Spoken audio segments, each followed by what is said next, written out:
How you doing today? I'm good, man. I just got off of work. I'm going to see Alice in Chains tonight, one of my favorite bands. So I'm feeling good, man. That's fucking awesome. Yeah. Where are they playing at? They're playing at the worst venue in the area, Star Lake. Okay. Yeah. Was it? That's First Niagara Pavilion, right? No, they call it Star Lake again. Star Lake again. They call it Star Lake again. Yeah, it's Star Lake again. Oh, yeah. Lord, I can't keep up. They've come full circle. Well, that's cool, man. Yeah. Hell yeah. Word. Cool. All right. So, starting off our conversation, this is another episode. For those of you that aren't familiar, I know some people call the show Start the Beat, but really the name of this show is Strangers in My Fucking House. So I am here today with another stranger, somebody that I have never really talked to face to face. I've seen your band play one time. Okay. Everybody, please make some noise for my new friend, hopefully, Eamonn of Trainwrecked. Yeah. Hell yeah, man. Thanks for having me. You're very welcome. So I know that we are connected on Facebook. We've been connected on Facebook for a while, and you're somebody that even though I don't know you, I enjoy being connected with you on the internet because you are generally a pretty positive person. It seems like you're into sharing a lot of different kinds of music in the rock realm. You seem to be interested in going out to a lot of shows and playing a lot of shows with your band. And you just got like a nice positive energy to you, which isn't always something that you find in, any sort of underground art community, especially sometimes, unfortunately, in like the metal community. Yeah, definitely.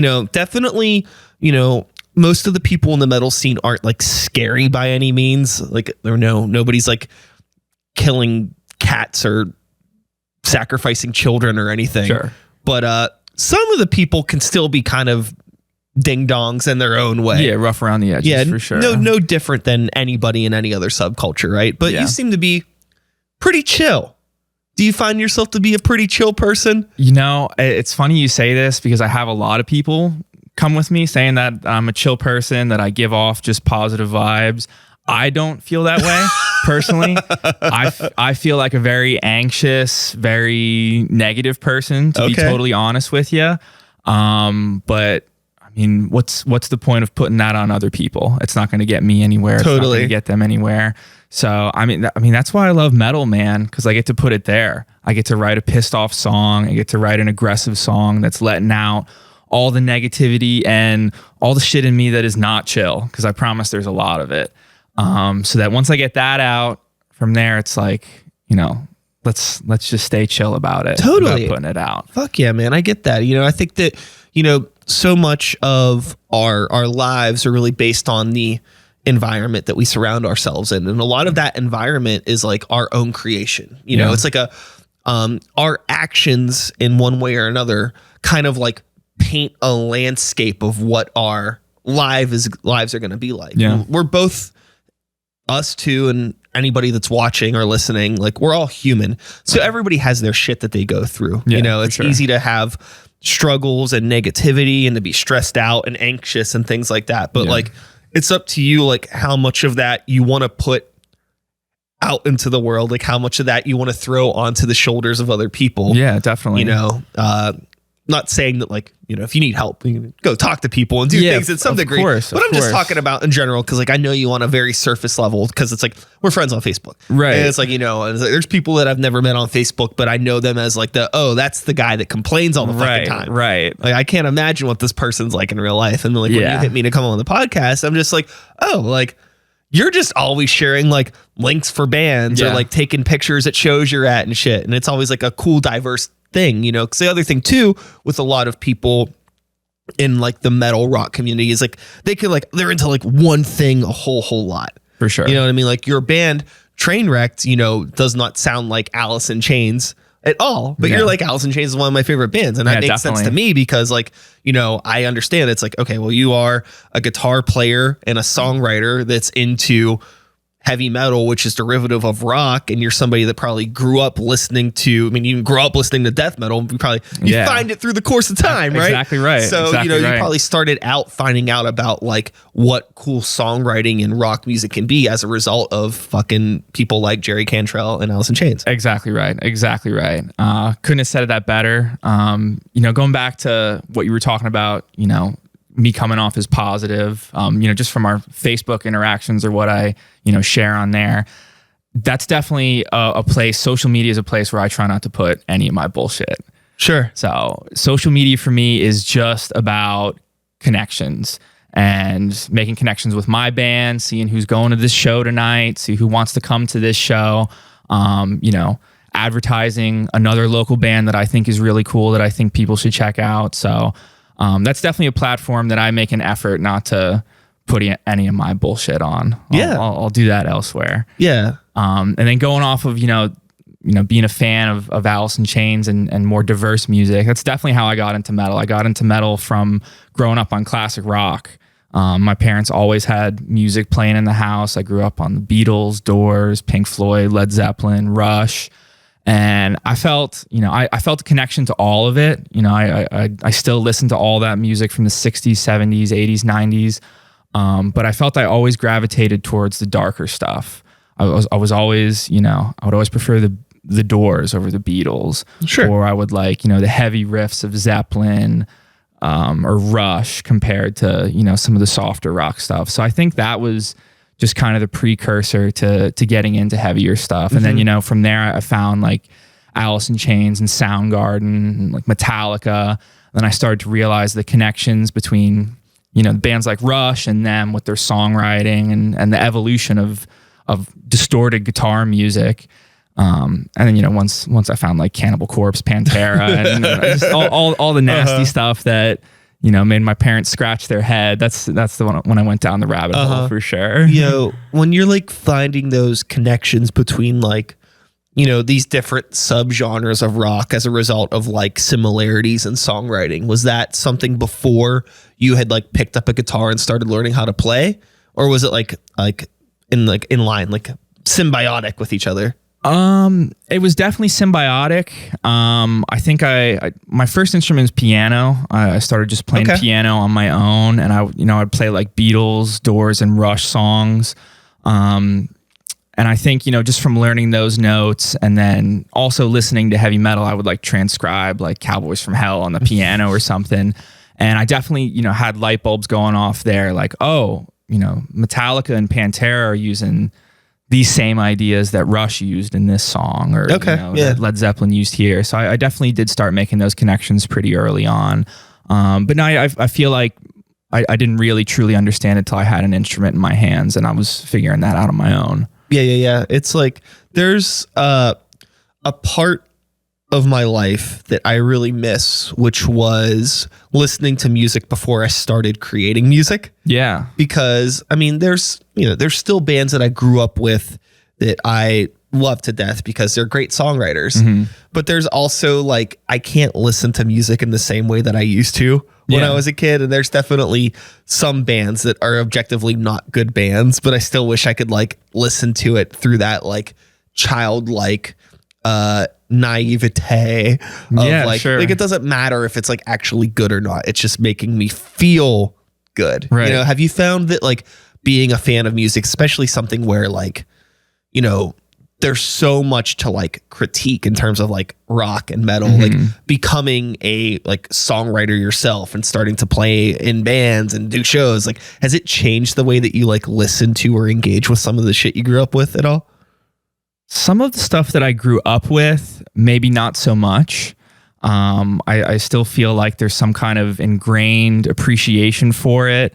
And, even if I've kind of fallen out of it, I still feel like that connection is still there. And I don't struggle with that too much. I feel like I struggle with finding new artists a lot. Okay. I feel like I'm a lot more judgmental about, I don't want to listen to this new band. I'm writing better riffs than them, or sure. What is this? They can't construct a song. Why am I going to give this band the time of day when, maybe they have a bunch of songs that I would really dig, or maybe there's something about that band that I need to give a better chance to. I have a really, really similar issue where, it's hard for me to find something. Like, I don't need a new band. I want to hear like something that I haven't heard before. So a lot of the times there may be a new band, like, everybody's like freaking out over like bands like Lorna Shore now, which is like objectively they are a good band. Yeah. But it's like, I've heard it. I agree with you, man. That's nothing against them. Yeah. You know, like I'm sure they're fucking nice and probably play awesome live shows. And I'm glad that there's still extreme music for a younger generation to latch onto. But like, I just don't care because I don't see what is like so unique about it. Yeah. I agree but also it's like, I don't even know where music can go in terms of like the realms of like extreme music. Cause there's like artists that do things that are like, you get pushed to like this realm where it's like borderline electronic music with bands like Rings of Saturn and shit like that. And it's like, well, I don't want that. Yeah. You know, cause I mean, objectively it sounds different. Oh, at the time, I mean, they're not even a new fucking band anymore for being honest, but at the time it was like, this is new, or bands like The Faceless. I was like, this is wild at the time, but it still was like, it doesn't, I don't know. Nothing's like really gelling with me. And it's made me almost think that's like, do I still even like heavy music in the same way that I used to like it? Like I like the shit that I liked 10 years ago. But like when I hear new stuff now, it's just like, I don't care. And I think a lot of people didn't care. And I think that is why you started to see shit like Ghost of all fucking bands become like one of the biggest bands, which is just like a huge reset button on everything, right? Yeah, it definitely is. It definitely is. You know, the bands that come to mind that are really, you know, doing anything different are bands that are just doing weird shit, I think, and are just going off the rails and not really sticking to any specific genres. And maybe, I don't know, like those guys in clowncore or something. Oh, like, yeah. It's heavy, you know, it's kind of metal, it's kind of not, but you know, I mean, that's just like the first thing that came to mind. Like, oh, that's really different. Sure, you know? sure. But I do understand that a lot of it is, you know, it's rehashed ideas. And I would be lying if I said, you know, the riffs that I write, the songs that I write, you know, it's all influenced from the main line of musicians that I listen to for sure. Well, I mean, you know, there's stuff that's like new. You know, like there's bands like Architects that it's like, I don't really care much about like modern metalcore or whatever these bands are doing, but like I can watch them and listen to their songs and I'm like, objectively, these are great songs. Yeah. Or bands like Spirit Box. I'm like, Spirit Box is a great band. Yeah, definitely. You know, they write really good songs, great compositions, cool production. I've seen them live. They play a good show live. And it's like, I'm glad this exists. Yeah. But it's still like nothing new. It's nothing is like blowing my mind. It's just like I've already heard it.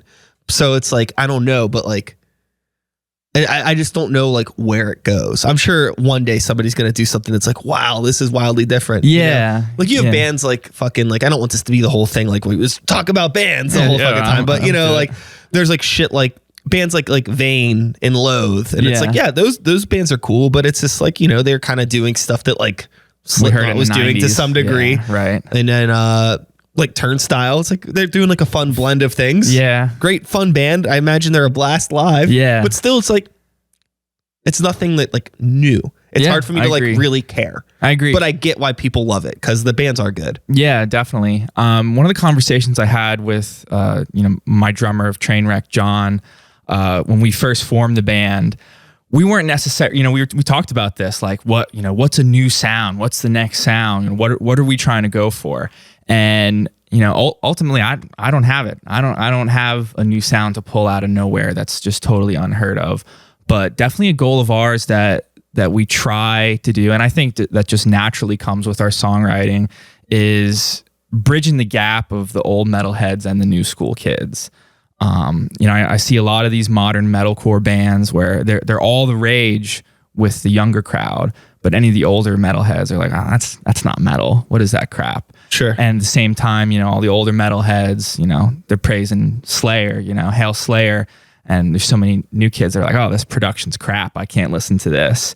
So I feel like we're trying to make music that is going to appeal to the old heads where it's like, oh yeah, I can still recognize where the roots of metal are here, and young kids where it's still fresh enough. The production is good, and you know, there's still that raw young energy to it. Mm-hmm. So I think that's a big goal that we try to keep as a band.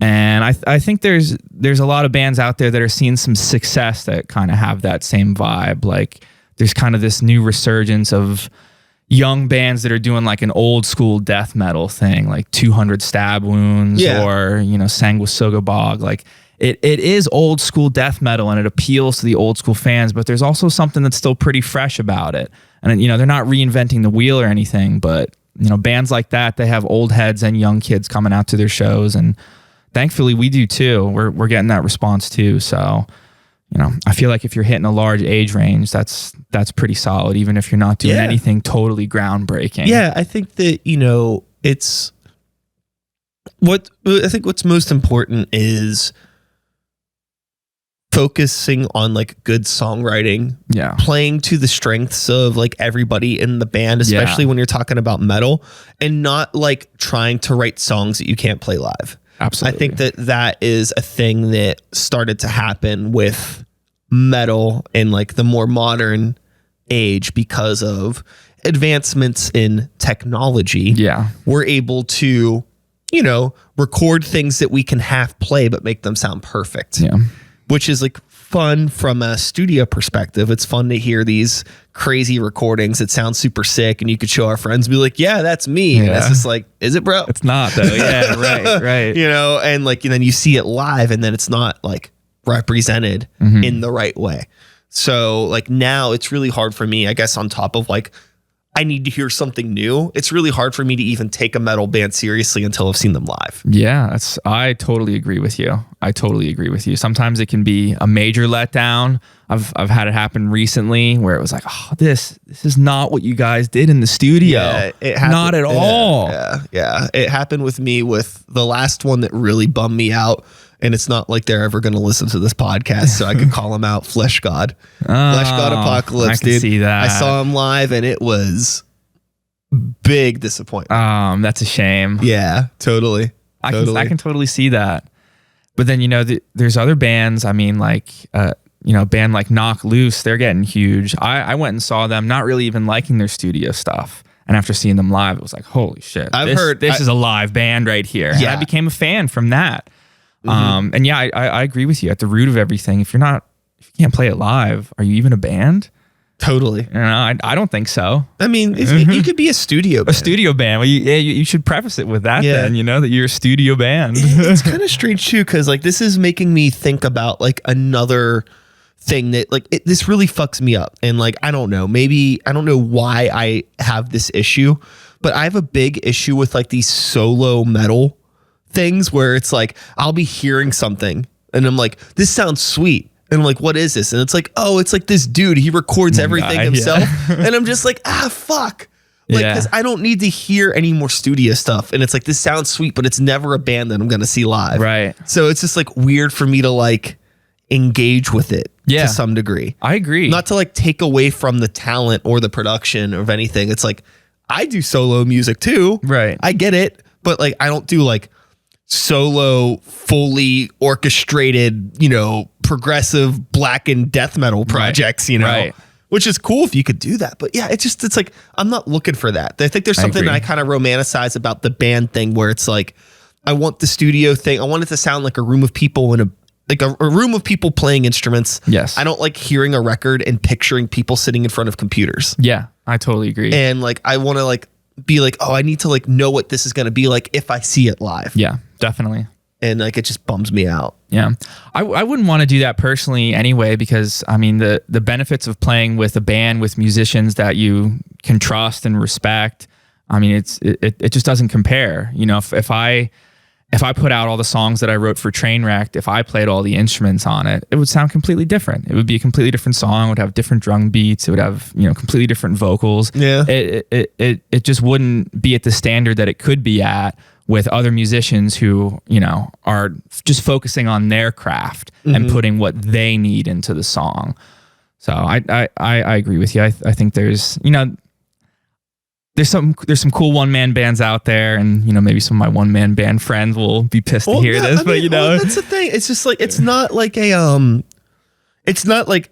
would never say that like you shouldn't do this or like stop, or that it's bad. It's just like, it's more about like the conversation that we were having at the start of this. It's just like finding new music that's good for you, and like what are you what am I as an individual looking for with new music? Because the thing that like starts to kind of scare me is like down the road is like, my influence, for creating music. It's always, your influences are always based off of the art that other people are creating. But like, if I only continue to engage with the same fucking things that I've been engaging with for the past 10 years, Definitely. what's going to happen 10 years down the road if I'm still making music? Yeah. And there's no like new influence coming in. Not saying that I need influence to become like a carbon copy of something. Right. But I mean, that is like, I wouldn't be making any of the music that I was making today if it wasn't for the shit that I listened to, 20, 25 years ago when I was like a fucking, a little shit running around listening to fucking Slipknot. Like, absolutely.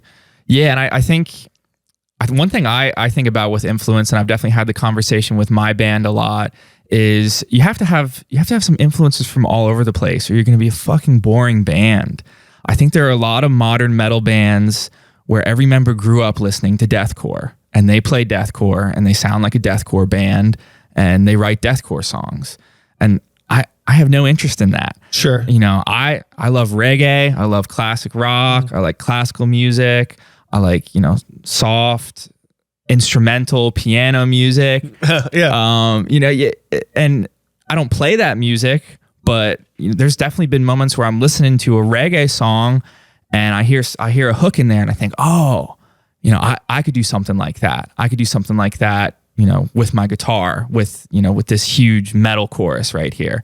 And, when you listen to it back to back, it doesn't sound anything alike, but that was still inspiration. That was still influence from me.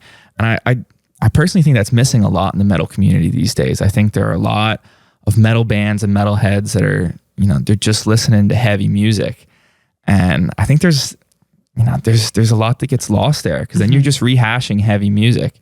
I think that you get a lot of like bands that do like what I call like it's like a riff salad. Oh yeah. Where it's just like, like a bunch of cool ideas for songs, but it's not like a cohesive sort of like story. Yeah. I always say that I like to think of like, a song should be like a round trip ticket. I agree. It shouldn't be a one way. Totally agree. Yeah. Yeah, we don't have any riff salad songs in my opinion. We bring riffs back, we bring hooks back, we bring lyrical themes back. I totally agree. A song has to be a story. Would you say a full circle? Yeah. Yeah, I totally agree. Round trip. Yeah. Right. And it's like in some ways I've compared like songwriting a lot to like a roller coaster with like, builds and drops and plateaus and maybe a little loop spin you around a bit. Yeah, stress and release. A wacky bridge, just like, but it needs to, but at the end of it, you come back around to the station and you're like, that was a whole thing that made sense. And I feel really good about this. That's a good one. I'm a big fan of roller coasters, so I'm going to use that one. I definitely like that. We definitely always talk about like stress and release and push and pull in our songs. And if you're going Mach 10 the whole time, it loses its magic. If your whole song is 10 breakdowns, the breakdowns aren't hitting that heavy. But if you blend them together and you have, that push and pull, that's where you get the dynamic, and that's where I think those parts can really hit right. There was an interview that I think Evan, who I play in two bands with, Grey Walker and Normal Creatures, we talk a lot about like music documentaries and interviews and stuff. And like, we read a lot of shit. And he was telling me about something. I can't remember if it was either Tom Petty or Sting that said this. I think it was Tom Petty, but he was just saying like an element of songwriting is like every good song should have a surprise in it. Like something that you're not expecting to happen. And that's what I think made like some of those like original breakdowns and things like that dynamic feel of like, I wasn't expecting that and holy shit, whoa, where are we? That's what makes it cool. But then when the breakdowns become predictable and like you're expecting to hear it, and then almost like as a songwriter, depending on like what type of music or scene you're in, you're obligated to do the surprise. Right. Now it's no longer a thing. Yeah, it's not a surprise anymore. Yeah. It's just kind of like the so it would be like the equivalent of like this is like a weird analogy that I'm just like making up off the top of my head, but it's like say 1 year you get like a Super Nintendo for Christmas, right? That's a surprise. You're like, I wasn't expecting to get this. That's great. And then like the next year, you're mad that every single present you open isn't also a Super Nintendo. Right, yeah, right. That's like what like a lot of like the deathcore, hardcore type community started. I Right. feel like doing like in the like, you know, the late 2010s. Yeah. Through, like, not the late, like the late, like 2005, like basically the MySpace era when like Right. you fucking The had, height of it, like, yeah. you know, like All Shall Perish and Yeah. Suicide Silence and Cowboy and all those Yeah. guys like starting to do that shit, right? It's like if there isn't the breakdown, it's like where is it? And it's not a deathcore song. Everybody's anymore. Yeah, asking right. for. It's like Right. you need to do it, and it's like, well, Right. like I mean, if it's there all the time, it's just not. Yeah. It's not special it's not anymore. in as hard. Yeah. Yeah. I totally agree. And like it's like the songwriting got so like it was like almost written in the same way that like people in Nashville write every single pop country song the same. Right. It's like these deathcore songs. It's like the buildups are leading to a point where like you know where it's gonna happen. Absolutely. I remember feeling that way. I was listening to one. I can't even tell you which one. One of the Thy Art Is Murder records that came out when I was in college, and I was a fan of them at first. But then I think maybe it was Dear Desolation. I was listening to that album with my roommate, and it was just like, oh, here comes the breakdown. Here it comes. I know it's coming, and it's just like. Then when it hit, like you said, it didn't hit me. You know, I knew it was coming. There was no surprises, and it's just, you know, you get into that routine of, you know, it's just a formula at that point. It's like not coming out of you naturally. It's like you're walking through a haunted house, but you somehow have like X-ray vision to know where all the jump scares Right? are. Like Yeah, or it's just set up in a way that it's too obvious where they're coming. Sure, you there's know? not even any like the song. There's no parts of the songs that are hiding behind walls. It's like you go Right. into a haunted house and it's just a clear fucking hallway, and you could see from start to finish Yeah, what's gonna happen. yeah, and. You know, maybe some people like that. Obviously, plenty of people do. Oh, yeah, you know, yeah. these things are popular in the metal scene. Absolutely. But you know, it's definitely something that I'm very aware of when it comes to songwriting, and it's something that I certainly try to avoid when I'm writing songs. I think that it's maybe taps into a part of human nature where I think people that are taking their time to engage with art, whether it's like music or a movie or like even something as simple as like a piece of pizza, they want like familiarity, they want comfort, they just want to experience something that they already know is going to work for them. Yeah. I think that's why you have places like McDonald's or the fucking Olive Garden that are everywhere, and they're successful because people know like I've got a Big Mac 2.5 years ago in a completely different state, but if I got one tomorrow at that place down the street, it would taste exactly the same. Right. And I think there are people that are just like, you know, I want to listen to something new because it's new. Right. And I don't care if it sounds exactly the same as the last thing that I heard. It's just like, you know, so then Lorna Shore happens. Yeah. Again. Yeah. No hate. It's just like, it's just not for me. But Yeah. I totally get it because people just like that idea. And also, for what it's worth, fucking was Will Ramos, insane vocalist. Oh, yeah. Every member in the band is an incredibly insane talented, musician. Yeah. incredibly talented. But yeah, it's like at the end of the day, like, what is really happening to like push forward like the genre, you know? Yeah. But then like simultaneously, you could think of a band like the Contortionist Okay. that started to do like really push outside of their boundaries. But I still don't care. Yeah. Yeah. You're right. But You're they right. really pushed themselves outside of their comfort zone. They did push it. And they, you know, they got a lot of hate from some fans. They made a lot of new fans, but you know, that's another, I mean, even though they were pushing it, a lot of it kind of just sounds like a perfect circle to me. Sure. You know, Sure. It's like, all right, you were doing deathcore, then you were doing kind of a little hybrid, and now, you know, now it's kind of just sounds like 90s rock. Mm-hmm. And, you know, maybe it's new. It's a new sound for them, but it doesn't sound super new to me. So like what, not that like you need to do anything new. And obviously, you know, like with Trainwrecked, you know, like you guys are just like, well, let's just, you know, write music that we feel plays to our strengths and stuff that we have fun playing. Like, you know, you're very, you know, like, I would say like you're a very like rhythmically focused metal band. Definitely. You know, it's, you know, there's like, if there is, you know, with like, there may be like some melodic moments, but it's definitely, you know, way more, if I was going to say like two metal bands, I would say it's like way more Pantera and way less what would be like a melodic metal band of a similar era. I can't think of anybody right now. Yeah. You know, I but totally you get what agree I'm with saying, you. right? Yeah, I totally agree with you. It's definitely, the against the grain kind of riffage, still having some melody in there, but it's definitely more about the groove and the head nod and getting the mosh going. We're not rhythmic to the point of just chug chug chug chug chug chug chug chug chug chug. That a lot totally, of we're definitely not into that. We will have those parts after like a melodic part or so, but the songs start with riffs, and if the riffs sound cool, then our drummer John will come in and he'll put the good groove behind it, and if we like how that feels, then it's going to be a song from there. I do want to say this.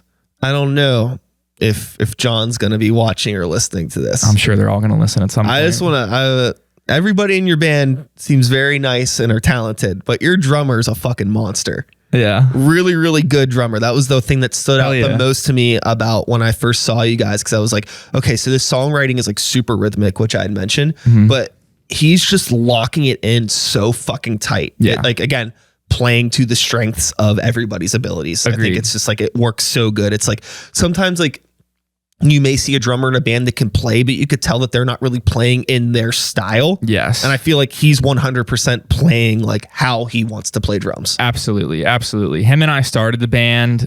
We just met up through like the Facebook metal scene group, just, trying to link up with people, start something or join a band. It was immediate to us that our styles matched up.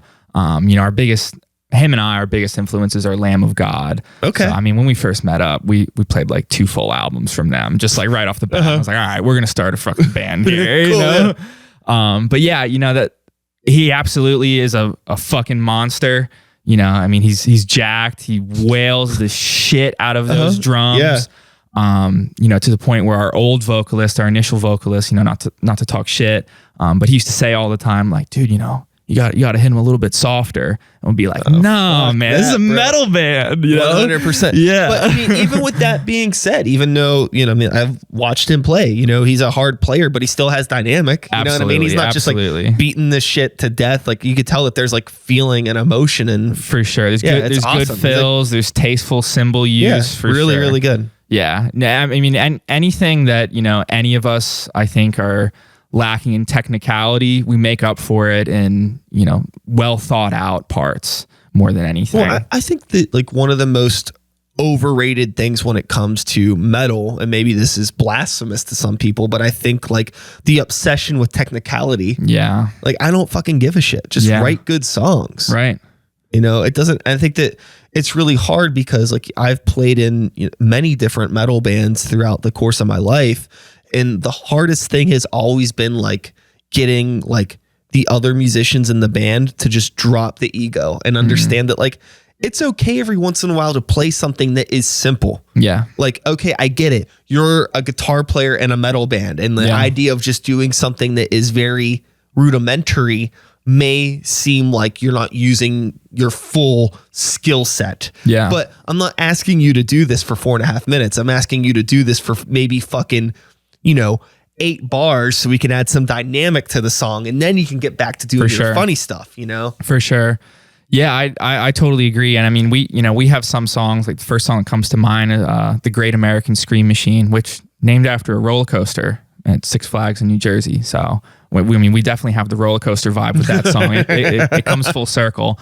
But I wrote that when I was 18, before I really even delved into technical guitar playing. So it's a simple song. It's like 4 or 5 chords, super basic. But, we found that's like one of our more appealing songs to the crowds. It wasn't even on our EP, and we have people singing it back to us sometimes. So, it's our least technical song by any means, but I think it's one of our best. Yeah, I think that too, like if you're talking about like the course of a performance, it's like one thing to have like a song that's like really well written that you can play in a studio and you can play it live. Mm-hmm. It's one thing to maybe have 5 or 6 songs. You're talking about like 40 minutes of material that you got to play live.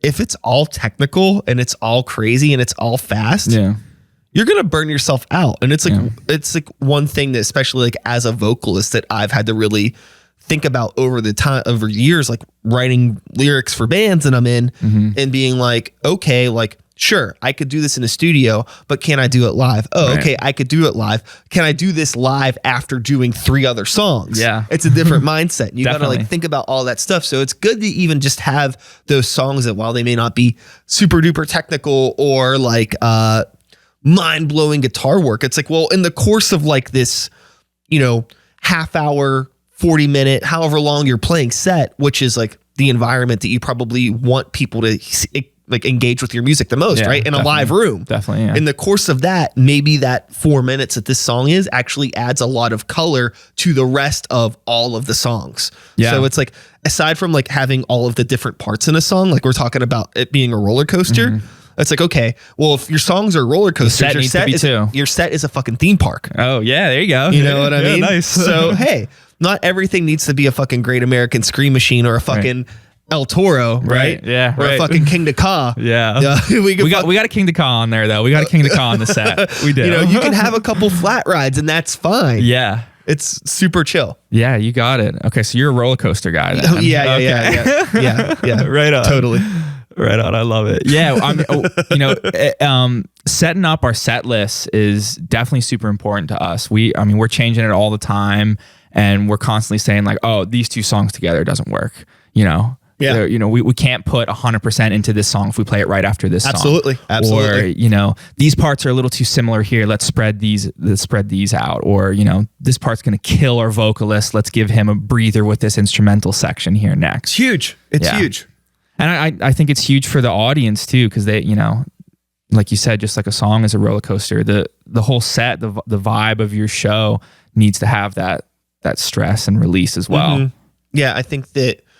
Yeah, because you are, at the end of the day, we are entertainers. We are here to provide something that hopefully someday people besides our friends and family are going to want to engage with. Yeah, for sure. Right.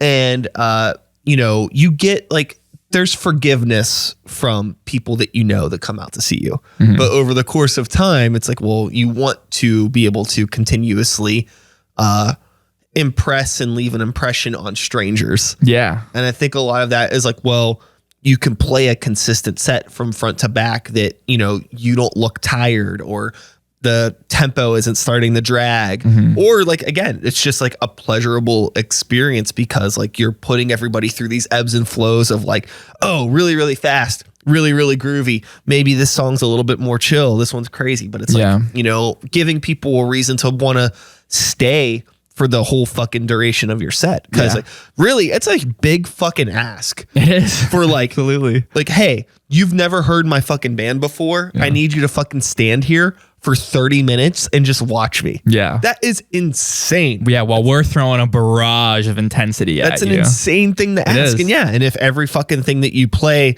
sounds the same, feels the same, and it's just like, you know, you're going to burn people out. Yeah. Yeah, definitely. I mean, I think, you know, obviously like you said, the pleasure and the performance has a long way to go too. I mean, we always we have fun up there. So we always try to show that we're having fun. I mean, there's nothing worse than seeing a band that's just phoning it in. I don't even know what you're doing as a band if you're doing that. Yeah. You know, so we definitely every try time I've seen Between the Buried and Me live. Yeah. I agree. I don't know. We're throwing somebody out. Sorry, Dan, if you're listening. Yeah. The band that comes to mind for me, not metal at all, but Tears for Fears. I was super disappointed when I saw them live. Man, they phoned it in like no band I've ever saw before. Wow. It was upsetting. Wow. Yeah. They did not give a fuck that they were on stage. That's really interesting. Yeah, it was let's just get through this set. And I had seen Stone Temple Pilots with Scott Weiland, original frontman, like a week before that. And they had their hearts on their sleeves. Like they were just, you know, they were just putting it all in. So I feel like those 2 shows stick out to me a lot as far as performances. It's like, you know, be everything that Stone Temple Pilots show was. And don't do anything that Tears for Fears was doing. So there's been like some bands that I've seen multiple times, like Glassjaw's one that comes to mind, where like I've seen them play like sets that are like incredibly powerful, and I'm like, holy shit. And then I've seen them play other sets where it's like they do not care. And I think sometimes it might just happen to be like a burnout of just being on the road. Yeah, I'm sure. You know, and it's like hard to tell if it's like, does that happen all the time? But it's like, you know, chances are the only time you're ever going to fucking see Tears for Fears is going to be that experience. Yeah. That's going to be like your perspective's going to be colored by that forever.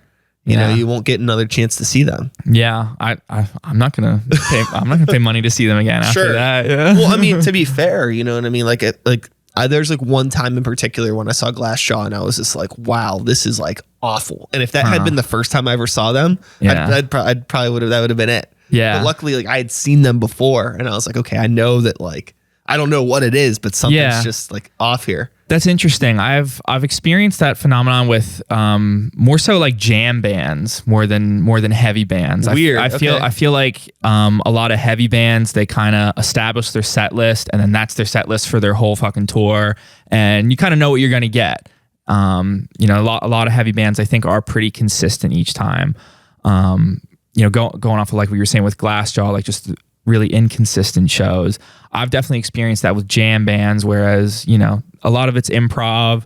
Their set is different every night. So it gives that opportunity to have an A+ show or a D- show, you know? But I really can't think of any heavy bands that I've seen that were putting on inconsistent shows like that. Sure. Like going back to talking about like BT Bam, like they're tight. Yeah. Oh, they're tight as hell. Yeah. But it's just like, I mean, also, but it's like, what sort of a spectacle do I expect to see with a band that's performing that kind of music live? Right. Yeah.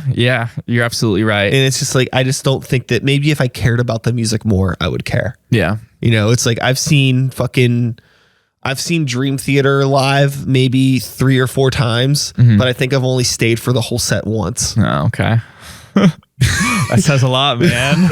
But I mean, they also play for fucking like 3.5 hours. Yeah, but still. And it's just so, and it's funny because like that's actually an interesting case of where they're definitely a band that will take you on a fucking journey. Like they're going all over the place from light, dark, heavy, soft, quiet, loud, but it's like almost like too much changing to a degree where it's like, you know, like, and for so long, like, hey, you know, like we're going to give you like 20 minutes of like really cool, like progressive rock material. And then all of a sudden it's just like a half hour of this soft shit. And I'm just like, ugh. And then then back up to, you know, it's like if you're going off the amusement park analogy, they got like some fucking killer roller coasters and then they take you on like the teacup ride for a little bit or something. Sure. Like a really killer ride, but like every killer ride has like a fucking way too long of a wait. Oh yeah. Okay. Yeah. There you go. Oh, it's a shame. One band that I can think of that consistently does 3.5 hour shows, but keeps that energy, keeps the good push and pull going is Machine Head. Oh, interesting. I feel like, you know, the past few times I've seen them, they did like the Evening With style, and they would play for 3.5 fucking hours, and you could tell they were fucking loving it. And you know, that makes all the difference when you tell that the band up there is loving what they do and they're rocking out and they have the energy for putting those songs on. 3.5 hours went by pretty quickly. That's rad. Yeah. Yeah. Big influence there. Definitely a head case for sure. Is that what they is that their like fan name? Yeah, the Head Cases. Yeah. So if Trainwrecked was gonna have, I knew you were gonna ask this. I don't know, man. That's a good one. I feel like we would have to go like off of like the wrecked part. Something. I'll have to mull over that one. Yeah. Let me know. Okay, I will. Yeah. We'll just start calling everybody in the crowd that. We'll just make it a thing. We'll just start addressing everybody as our wreck something. Yeah, because I mean, like, well, you got like, you know, it doesn't necessarily have to be like a play off of the word, because you know, you got like your maggots. Yeah. And your juggalos. Yeah. Whoop whoop. Yeah. So it could be something. I don't know. You figure it out. All right. Yeah. I'll mull it over for sure. Yeah. I think that's important, especially considering that, Trainwrecked has been a band for how long? Like, when did you start playing shows? Was it even a year ago? It was just about a year ago. Okay. We played our first show at the Millvale Music Fest last August, but we actually played under a different name. We got in. We got in under our bassist's old band called We the Unwilling. Okay. And we just said, hey, we'll be We the Unwilling. And then as soon as we got on stage, we're like, we're not We the Unwilling. We're fucking Trainwrecked. This is our first show. Oh. So kind of pulled a quick one on Millvale Music Fest with that one. But hey, we got our first show, and it's been smooth sailing from there. Nice. So in the past 365 days, I can't say this for certain, but it feels like in that time you've probably played about 960 shows. Yeah, man. You motherfuckers are playing a lot of shows. Yeah. So how's it been playing these 2,000 shows that you've played in the past 300 days? I think it's been about 45. Okay. I can't say for certain. Okay, yeah. Dude, it's been so fucking rewarding. It's been so fun. I think every guy that's in the band has been trying to start a band like this for literal years. And, once we all got together, the vibe was instant. It was like, yeah, you're my boy. Like, this is our band. This is what we're trying to do here. So, obviously it's tiring playing a lot of shows like that, booking all those shows, putting bands together, dealing with promoters, trying to promote it all. Obviously it's very tiring, but we all fucking love it. And that's the root of why we're doing it. It's because we love it. So, some weekends recently that we had where, we played Friday, Saturday, Sunday, or Thursday, Friday, Saturday. Those have been like some of the best weekends ever. Totally. Recently. So I have a fucking blast playing shows like this. The scene has been pretty well responsive to us, I think. A lot of people recognize that you see our fucking name on every flyer for, for a while. So I think a lot of people appreciated that, we're a new band and we're just trying to get out there, put our music in front of ears and, just try to put our names out there. So I think a lot of people have appreciated that. A lot of the friends that we've made and bands that we've made friends with in the past year are just fucking awesome, man. You can't get that anywhere else other than playing shows in a local scene, Yeah, totally. I think that it's, really crucial for bands, especially, starting out, not necessarily as like musicians starting out, but just like, it's a band, it's a new thing. And just getting the name out there, playing shows in as many different spaces as possible with as many different bands and just making those connections. It's like super duper huge. Yeah. I'm curious, to have this conversation again with you in like a year or two. Yeah. And see how you feel about like continuing to play as much as you are.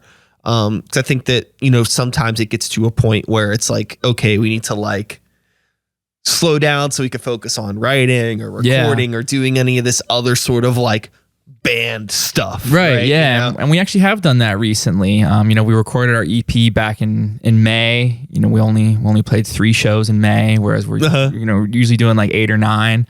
And then, right now we're taking a little break and we're writing new stuff, to prepare for a busy ass fall coming up. So we're definitely staying mindful of that. I think we're all pretty open with the fact that if one of us feels burnt out, we're going to say, look, dude, I get it. We're working our asses off here. What do you need? What do you need from us? What do you need to come back and be 100% and keep this thing going? Yeah. Now, you had mentioned that you met John through the like metal scene online stuff, right? So, everybody that's in the band, like you basically met through the band, I'm assuming, in one way or another. Yeah. Okay. I met them at the audition. So what has like, outside of like becoming like a band, like what has like the idea of just like becoming like homies been like through the course of this? Do you find that you're able to just like make time to do shit that's not band related, or is it just like, well, we're adults and we just can't do that yet? Yeah. for the most part, it is all band stuff. I think we have all become brothers, very close just from all the time we spend together. I think riding to shows, carpooling together is a good means to, Sure.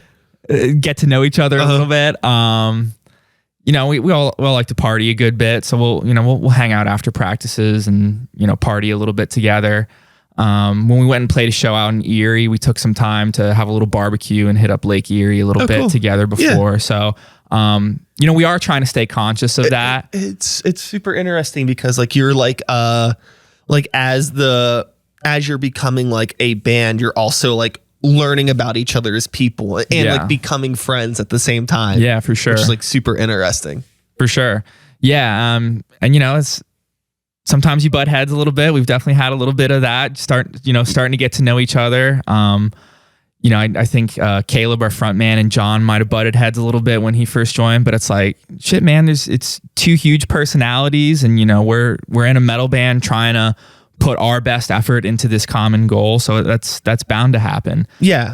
But, I think we've all so far gotten a very good idea of who each other is and how to interact with each other really well. Yeah, it's super important to have like trust in everybody that's in the room, and like remember that even if you're having like a disagreement over how some part in a song should go or something, right. It's like at the end of the day, like hopefully everybody wants to just make a good song. Yeah, you know absolutely. what I mean? And like sometimes like it's metal, so like you want there to be some ego in there. Like the ego absolutely. And the attitude is like what makes it fucking good, right? Absolutely. But it's like, it needs to be ego for a shared goal. It can't just be like, I need this part to be this way because it's all about me. Yeah. It's like, no, it's like it's a song. It's not, absolutely. It's not a fucking, it's not a guitar solo or a fucking drum solo or, time for you to like really break out and show your vocal chops or something like that. It's like it needs to all come together. Yeah, I totally agree. The ego thing is a big part. I mean, in any band, it's really important. I mean, if you're gonna get on stage and act like you're commanding the room, you got to have an ego to some level, right? Yeah. You have to. That was a very important factor in picking a front man for sure. And when our front man Caleb auditioned, that was something we talked about. Like, oh man, this dude's out there. This dude's got a big ego. He's a big personality. Is that a good thing or is it a bad thing? And absolutely, it's a good thing. If you're gonna be the front man of a fucking metal band, you got to think you're a god sometimes. Sure, sure. Or you got to feel that way sometimes, right? Sure. I just think that you got to be able to connect with the room, in a way that it makes them feel welcome. Yeah, definitely. Like. I am definitely, I'm not the tough guy on stage. Yeah, for sure. I tend to be a bit, maybe sometimes too much of a goofball, to be honest with you. Sure. But it's very much just still like connecting. And I would say like, any ego that's coming out is probably a lot more of like a smart ass ego type. It's not necessarily like get in the fucking pit, bitches. I'm not that guy. I've seen you guys. I get it. Yeah. So that's the situation there. Yeah, but at the same time, I mean, you still give off the confidence, and you still have that to some degree. Whereas the crowd feels that, and they want to get rowdy during your set. Sure. Yeah, I definitely try to. I mean, I don't really try. I'm like in the moment because I'm in the moment. Absolutely. Right? But yeah, I mean, it's sometimes like I want to look comfortable on stage and like just feel like it's like always like a big pet peeve of mine is like metal vocalists in specific or like metal vocalists that like try to go too hard, but they can't. So like you see that they're like visibly out of breath the people too that are just like, they don't have like any sort of confidence, where it's like, you don't need to be like tough or a smart ass, but if you're just kind of like, standing there, sucks the air out of it. It's just so like, okay, I need some sort of like, it'd be like, again, my fucking weird analogy is it'd be like watching a fucking MMA fight where everybody's just like tapping each other. Yeah, you're exactly right. Like, you need like a you know, you gotta give it to them. Yeah, you got to be in the vibe. You got to be feeling it. You got to be, you know, doing what you're doing up there, what you feel is coming out. I feel like when I'm on stage, you know, I have a guitar and I'm still trying to keep up with the technicality of the riffs that I'm playing, but I feel like I move and behave the same way that I would if I was in a mosh pit, you know, like just the way that my body moves with the music. I feel like it's just like an innate thing. And, you know, if you're thinking too much about it, or if you're trying to behave a certain way, I think the crowd can see through that. At least I do. You know, Sure. I see when bands are doing like choreographed moves, or, you know, trying to be too hard, punching the air and shit. It's like, dude, you're not getting me hyped right now, you know? Yeah. But if I see somebody who's up there, you know, fucking feeling their riff, or, you know, getting in their drummer's face and banging their head, I can feel that right away. You know, there's no hiding that. Yeah. Yeah. I think that the relationship that a band has, not only like individually, but together on stage, is a huge thing, you know? And like, it's like, I don't know, it's really like a bummer when like, like, it's funny. It's like, you know, you might have like one person in the band that's like super duper into it, and then like everybody else doesn't care, and it's just like, okay, like I'm glad that you're really into it, but there's like no like common like relationship. It doesn't feel like everybody's on stage together. Yeah, like you're sharing this moment together. You know what I mean? Like, yeah, for sure.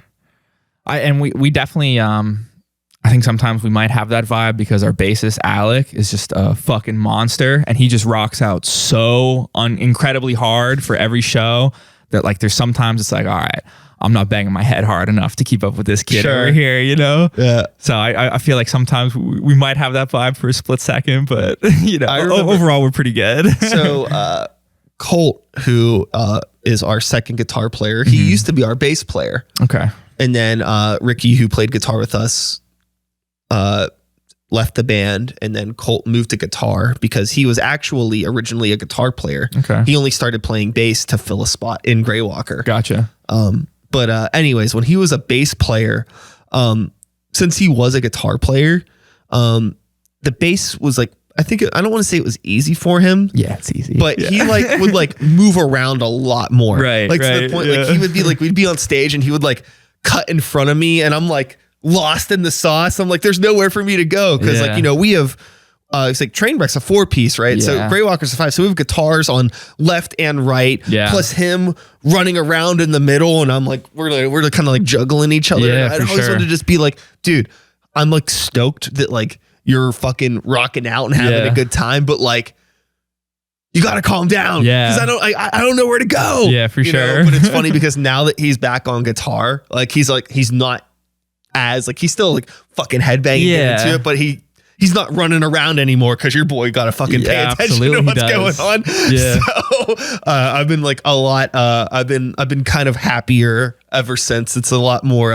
There's a lot less dodging headstocks that I got to worry about on stage now. Nice. Yeah, our front man Caleb, he's all over the place, and I love him for it. But you know, sometimes he'll just kick that bass drum mic out of nowhere. You know, for a while I was playing on stage right, and it was like dude, you're bumping into me every song. I'm playing stage left now. You know, so that's really funny. But no, that energy is great, man. Like like I was saying, you know, you can feel when it's authentic, when someone's up there really feeling it. Like the crowd knows, you just sense it. Mm-hmm.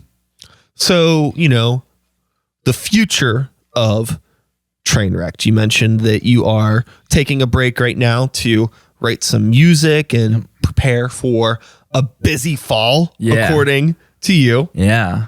So we will be opening for Deicide and Cataclysm and Human Condition out in Reading, September 6th. Pretty stoked about that. They were looking for local bands, and we applied for it. And I mean, obviously, you know, we're from Pittsburgh. We're not a fucking local band there. Yeah. But the promoter really dug our EP and said he'd even heard of us. So they're giving us a shot there. So that's our biggest show yet for sure. Opening for, you know, the biggest satanic death metal band to exist possibly. Yeah. So, I mean, I'm a Deicide fan. I'm really fucking stoked about that one.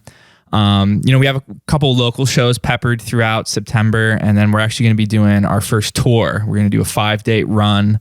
from September 22nd through the 26th. And it's just going to be all over the Northeast. Cool. So our bassist, Alec, you know, I got to give him all the credit for getting that set up for us. So, you know, that's going to be a huge learning experience. It's a first for all of us getting on the road and playing music. So, oh yeah. And like you're still just getting to know each other. So you don't know each other's fucking, you know, weird quirks and morning routines and daily shit routines. Exactly right. Yeah. So that's something we're all really excited about, and definitely a little bit nervous about. How can you not be? But you know, that's going to be a big step for us individually and as a band for sure. And then October, we have quite a few gigs that are unannounced right now, but mostly local gigs, one down in West Virginia. And we have some pretty big Halloween plans. We're playing that halfway covered Halloween. Okay. We'll be doing a Slipknot set, you know, fully dressed up. We'll have a keg there, a bat for people to bang on. Might have a dead crow in a jar for people to huff if they want to. Who knows? If I can find one. I'm not going to kill a crow for it. If I find a dead bird, I'm going to put it in a jar. Okay. You know? Close enough to the date. Only the OG fans will get it, you know? Yeah, that's so fucking funny. Yeah. You know, we're just booking as many shows as we can. Just gonna try to keep pushing it, keep getting our name out there. So, you know, our September is gonna be our biggest month yet with that Deicide show and a little DIY tour. We'll be doing that with our friends in the Cult of Crowley. They're this band from out in Akron, Ohio. Okay. We met them at a West Virginia show, and they just fucking blew us away. They're like Pink Floyd 1 minute and then doom and black metal the next. So they're just a really interesting band. We've played quite a few shows with them at this point. Really cool guys. So we're looking forward to hitting the road with them. That's awesome, man. I'm really, really stoked for you guys. Again, like I really, I appreciate just the positive energy. Hell yeah. And the drive and just like the very just genuine intention that I get from the band, you know. It's cool, and like it's unfortunate that like that isn't like as common as I wish it was. Yeah.